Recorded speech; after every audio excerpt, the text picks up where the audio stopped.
Hi friends, welcome to மண்வாசம் channel. இன்றைக்கி நம்ம சேனலில் பார்க்க போகிற ரெசிபி அதிரசம் தாங்க. அதுவும் அதிரசமே ஐயர் வீட்டில் எப்படி செய்வாங்களோ அதை மாதிரி செய்யலாங்க. அதுக்கு 1 கிலோ நான் பச்சரிசி, மாவு பச்சரிசின்னு கேட்டிங்கன்னா தருவாங்க கடையில். அது வாங்கின்னு வந்துருங்க. அதில் தான் சூப்பராக உங்களுக்கு அதிரசம்லாம் சூப்பராக வரும். இப்போ நம்ம ஊற வச்சுக்கலாங்க. ஒரு அரை மணி நேரம் ஊறினா போதும். அரிசியை நல்லா 2-3 தடவை நல்லா கழுவி எடுத்துகிட்டு ஒரு அரை மணி நேரம் ஊற வச்சுக்குங்க. அதுக்கப்புறம் தண்ணியெலாம் நல்லா வடிச்சிட்டு மிஷினில் கொடுத்து அரைச்சி எடுத்துன்னு வந்துடலாங்க. இப்போ அதே மாதிரி மிஷினில் கொடுத்து அரைச்சி எடுத்துன்னு வந்தாச்சுங்க. மிஷினில் கொடுத்து அரைக்கும் போது அதிரசத்துக்கு சொல்லி அரைங்க. அப்போ தான் அழகாக உங்களுக்கு அரைச்சி கொடுப்பாங்க. இப்போ நம்ம பாவு காய்ச்சிக்கலாங்க. கேஸ் ஆன் பண்ணிவிட்டு இல்லை ஒரு அகலமான பாத்திரம் வச்சுக்கோங்க. 1 கிலோ அரிசிக்கு 3/4 கிலோ வெல்லம் சேர்க்குறேங்க. வெல்லம் முழுகிற அளவுக்கு தண்ணி சேர்த்துக்குங்க. அந்த வெல்லம்லாம் நல்லா கரைச்சி விடுங்க. கரைஞ்சதுக்கப்புறம் நம்ம வடிகட்டி எடுக்கணுங்க. நம்ம ஒவ்வொரு வீடியோவிலும் சொல்கிறது தாங்க, கல் மண்ணெலாம் இருக்கும் அந்த வெள்ளத்தில். அதனால் வடிகட்டிட்டு நம்ம செய்யும்போது நம்ம சாப்பிட்ற பொருளில் கல்லுலாம் அகப்படாதுங்க. அதனால் நம்ம வடிகட்டுறது நல்லது. நல்லா வெல்லம் கரைஞ்சி எடுத்து பாருங்கள். இப்போ ஒரு வடிகட்டி வச்சு வடிகட்டி எடுத்துக்கலாம்.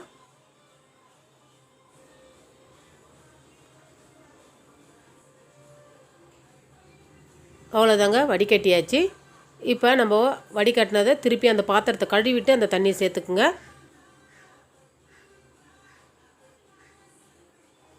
தீபாவளினாலே அதிரசம் தாங்க நமக்கு ஃபேமஸ்ஸு.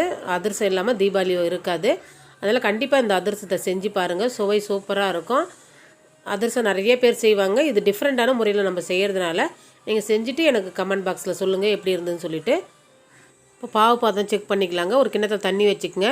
இந்த மாதிரி காய்ச்சின பாகை எடுத்து நீங்கள் ஊற்றி பார்த்தீங்கன்னா கையில் நம்ம உருட்டி எடுக்கிறதுக்கு பால் மாதிரி வரணுங்க. இது மாதிரி வரணும். இதுதான் கரெக்டான பதம். இப்போ நம்ம கேஸ் ஆஃப் பண்ணிடலாங்க. ஆஃப் பண்ணிவிட்டு கீழே எடுத்து வச்சுக்கலாம். இப்போ ஏலக்காய் ஒரு 10 ஏலக்காவை நான் தூள் பண்ணி சேர்த்துக்கிறேங்க. அது கூடவே இப்போ நம்ம மாவு எடுத்து வச்சுருக்கிற மாவை கொஞ்சம் கொஞ்சமாக சேர்த்து கிளறி விடுங்க. ஏன்னா ஒரே அடியாக போட்டிங்கன்னா கட்டிக்கும், கிண்டுறதுக்கு கஷ்டமாக இருக்கும். இந்த மாதிரி ஒருத்தவங்களுக்கு கிளற சொல்லுங்கள், இன்னும் ஒருத்தவங்க மாவு போட சொல்லுங்கள்.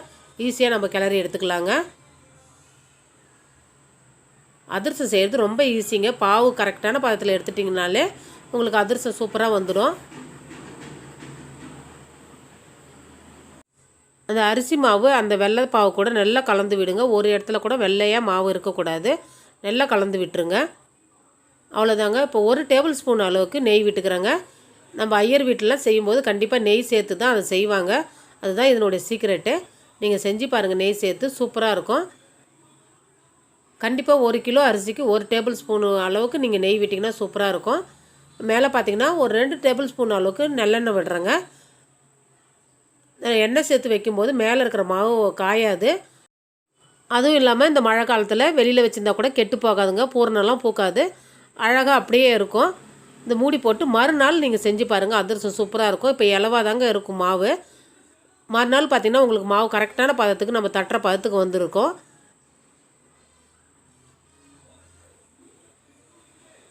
பாருங்கள், நல்லா மாவு இறுகி அந்த வெள்ளை பாவு கூட நல்லா ஊறி இருக்குது பாருங்கள்.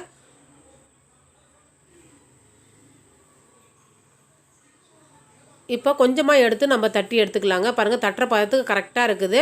நான் சொன்ன அளவு நீங்கள் செஞ்சிங்கனாலே கரெக்டாக அதிரசம் உங்களுக்கு வருங்க. இப்போ கொஞ்சமாக எடுத்துகிட்டு நம்ம தட்டிக்கலாங்க. இப்போ மாவு எடுத்தோம் இல்லைங்களா, அதை நல்லா பிசைஞ்சு கொடுங்க. நல்லா பிசைஞ்சு மேலெல்லாம் எண்ணெய் விட்டோம் இல்லைங்களா, அது ஒன்று சேர நல்லா பிசைஞ்சு கொடுங்க.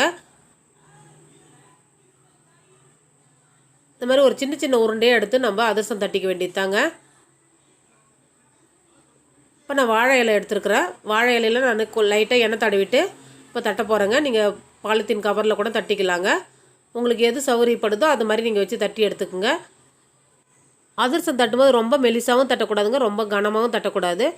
மீடியம் சைஸில் நீங்கள் தட்டினீங்கன்னா உங்களுக்கு சூப்பராக அதிரசம் வரும். அவ்வளோதாங்க. தட்டுறதுக்கே ரொம்ப ஈஸியாக இருக்குது பாருங்கள். மாவு கரெக்டான பதத்தில் இருக்குது. இப்போ நம்ம எடுத்து போட்டுக்கலாங்க. இப்போ எண்ணெய் காய வச்சு வச்சுருக்குறேன்.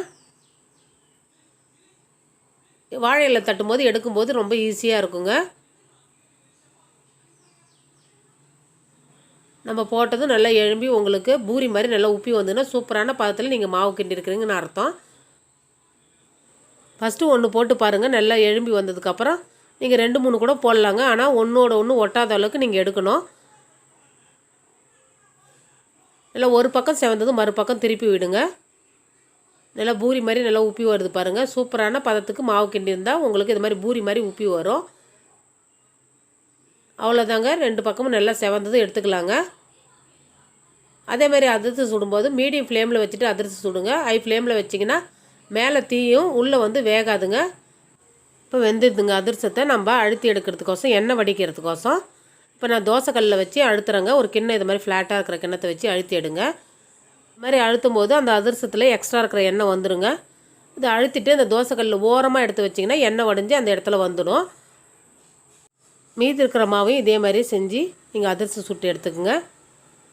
இந்த ரெசிபி பிடிச்சிருந்துன்னா மண்வாசம் சேனலை லைக் பண்ணுங்கள், ஷேர் பண்ணுங்கள், கமெண்ட் பண்ணுங்கள், சப்ஸ்கிரைப் பண்ணுங்கள்.